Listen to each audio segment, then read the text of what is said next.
Sometimes we buy equipment, and the manufacturers of those equipment, they show us how to use it, how they want us to use it, and actually to make it better for us to use it in a better way. But we tend to overlook that and use the methods that we were taught. So in this video, I'm going to show you how to restring your brush cutter or your trimmer, or whatever you call it. And I'm going to show you what the manufacturer shows us and compared to what we do.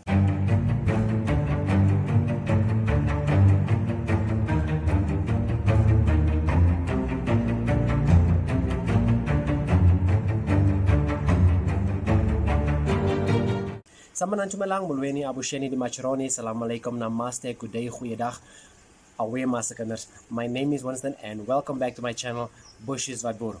On this channel we discuss everything relating to small scale farming and those small projects that you can do yourself, save on some money and enjoy the fruit of your labor. You can also use what we share with you on this video and start that side hustle or that small business, and maybe in the future just turn it into an empire. And in this video I'm going to show you how to restring your brush cutter in a way that the manufacturer wants you to. So guys, how I got to this method was, you guys know this video here. I shared a video here where I bought this brush cutter from Mr. West. Mr. West, thank you very much. This brush cutter works wonders. I actually love it. I use it like almost every day. It still does the task. But remember that fault that it had when I wanted to buy it the first time? You had to take it back to macro. Well, I had to take it back again in December, but I wanted to take it back when the manufacturers was actually closed. So macro told me to come back in January. So I went back in January and I had a little bit of restring in there. So when I fetched it from there, the string that I had in there was actually still in the machine. So while I used it, I found out that the machine actually gives you more line. As the line gets shorter, it gives you more line all the time. And at the end of the day, it actually just like spits out the balance of it, what's left of it. And then I found out, no man, why is when I restring this machine, I had to stop it and then take it out and roll it and put it back in and close it and use it again every time, do that the same thing. What am I doing different? So I'm going to show you what I found and what we are doing wrong. So all I have is the brush cutter right here. You have this piece going on here, and then you have this piece going with a small spring going in there, and then you obviously have the screw that tightens it. So I'm gonna put this down because I actually want to show you this part over here. This part over here. There's a reason why they have numbers on there. There's like this one is 0.95, because 0.95, that's inches, that speaks to 2.4, the 2.4 millimeter string. The 0.80 over there speaks to the 2 millimeter. That's the yellow, the orange or yellow, whatever the case may be. I don't know what color it is, orange or yellow, but that's the orange string that you use, 0.80. And then when you look closer, there are grooves in there. There are slight grooves in there. There's like two opposite each other. So if the one is here, then the other one will be over there. Now, I have another trimmer, an electric trimmer. I took that head off, and it's exactly the same thing, because it doesn't show you the 80, but it's actually, it has the grooves there as well, the smaller grooves, and it has the thicker grooves. So I will assume this is the 2.4 and that is the 2. And if I turn it like this, it also has the same groove over there, and opposite it will be the other groove over there. Some trimmers will have holes in there. Now those are there for a reason, and I'm going to show you why I'm saying that. So once you have your string, it will be like rolled up like this. This is a 5 meter string, and it's the 2.4 millimeters thick. So what you want to do is, you want to take the two ends. There's one end and there's one end, and you want to get it closer together and maybe just unroll the string.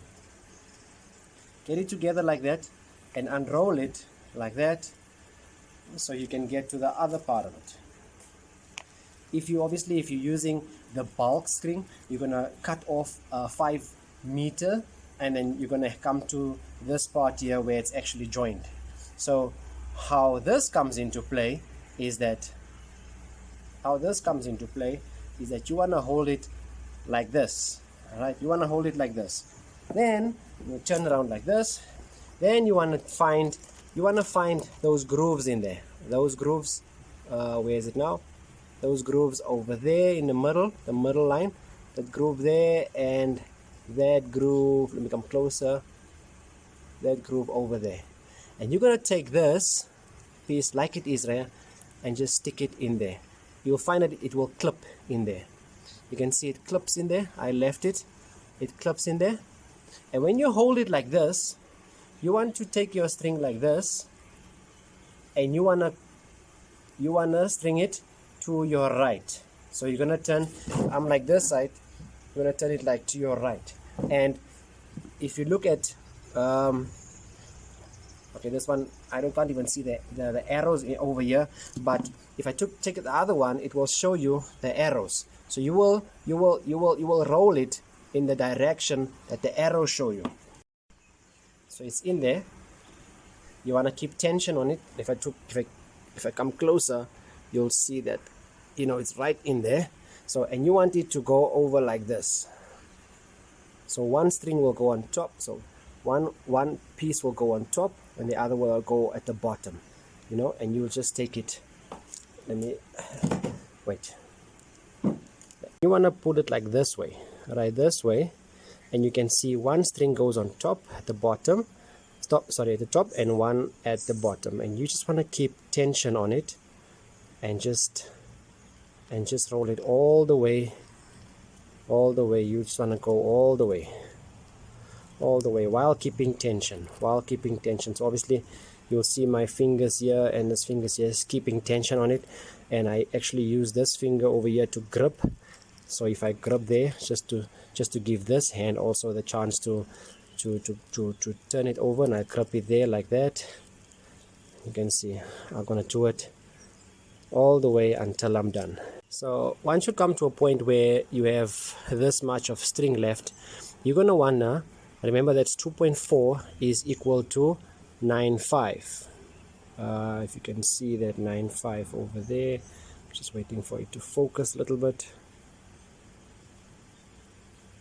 There's 9.5. So you want to take this and just tighten it up and just stick it in there like this.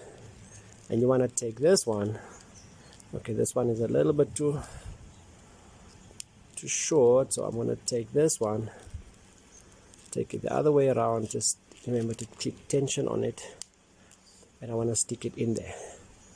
And then once you're done, it should look something like this.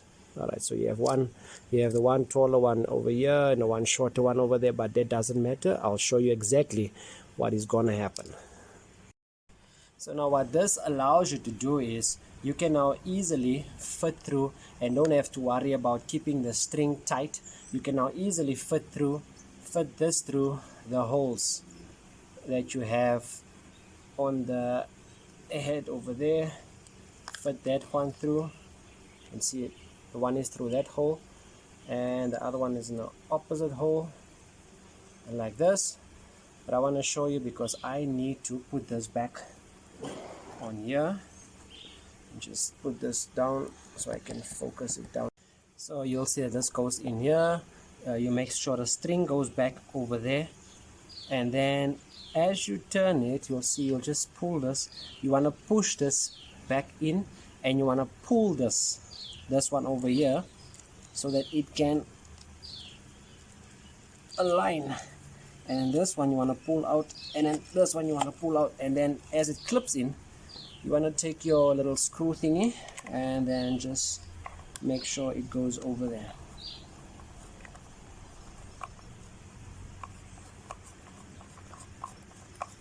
And just turn it nice and tight, and then you can just pull this out like this so it can be nice and tight. Now you remember this one was a little longer, but don't worry about it, because if you look at your trimmer, there's a reason why it has this thing. It's not just to shield the grass from when the clippings from going into your face. It also has a small little blade over here. If I can just bring it closer, a small little blade over here. So as it turns, remember, it will turn this way. So as it turns, it will actually cut off a piece here to make it shorter, so that it can fit through here, so that the blades can twist like this, like go this way. But as your line goes smaller, it will feed more line, and the longer it gets, it will actually, the machine itself, this blade over here will just cut the piece shorter to where it's supposed to be. So there are a lot of things that we have on the machine that we don't take note of. Now guys, I was fascinated when I saw that. I didn't know all of these things, so I went and did my research to find out why is it that when I restring my machine, it does not do that. And I found out exactly why, and I just showed you now exactly why there are certain things on your machine or on your trimmer. You can use this on a trimmer, the brush cutter, or this is a brush cutter. I have electric trimmer, wheat eater, call it what you may. You can use the same method for all of them. Like I say, this is my electric trimmer. It has the same features. Now some of them will not have this groove over here in the middle where you put it in, but it will have two holes, one there, one there. So what that will mean is that you will not, remember when I pulled it open, there was like on the one end it was stuck. So what you want to do is you want to cut that so you can have two separate pieces. What you do is you take the one piece and you stick it into the one hole. You take the other one, you stick it into the other hole, and you will hold it the same way, two pieces, and you'll just turn it around, and then you will just clip it in there and then just fit it like I did right now. So those are the things that the manufacturers normally show us on their, or they have for us on their machines. We just don't take note of it. So if you don't want to cut and stop and feed line, cut, stop, feed line, if you want your machine to feed line automatically until the line is finished, then do the method that I just showed you right now. Also, what I want to tell you is that sometimes as you roll it, you might have rolled it on top of each other. So you might want to stop sometime, and it might not feed automatically. Sometimes you will 1 or 2 times, but maybe 3 times. The previous time I did it, I had to stop and then and manually take it out and feed it in again, and stop, and then you'll hear it when it feeds a new line to your machine.